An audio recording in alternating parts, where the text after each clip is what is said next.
Émile Durkheim, 1858-1917, est l'un des pères fondateurs de la sociologie moderne.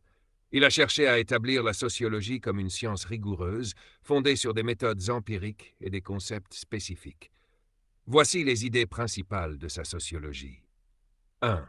La société comme réalité sui generis. Durkheim considère que la société existe en dehors des individus et possède ses propres lois. Il parle de faits sociaux, qui sont des manières d'agir, de penser et de sentir qui exercent une contrainte sur les individus. 2.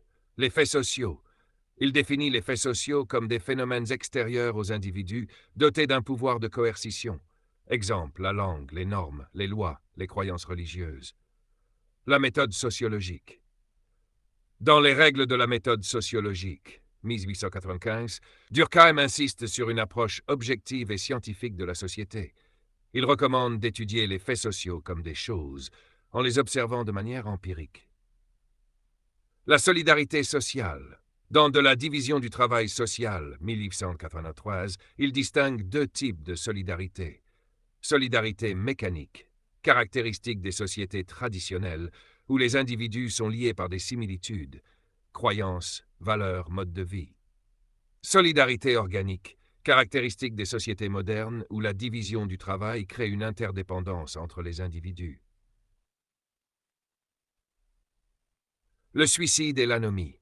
Dans le suicide à Tafonset, Durkheim analyse ce phénomène en identifiant 4 types de suicide. Suicide égoïste, dû à un manque d'intégration sociale. Suicide altruiste, lié à un excès d'intégration, sacrifice pour le groupe. Suicide anomique, causé par une absence de régulation, période de crise économique ou sociale.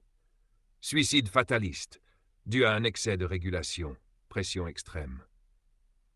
L'H6, la religion et la société. Dans les formes élémentaires de la vie religieuse 12, Durkheim analyse la religion comme un fait social. Il considère qu'elle renforce la cohésion sociale en établissant des croyances et des pratiques collectives. En résumé, Durkheim a apporté une vision structurée et scientifique de la société en mettant l'accent sur les faits sociaux, la cohésion sociale et l'influence des institutions. Son travail reste fondamental pour la sociologie contemporaine.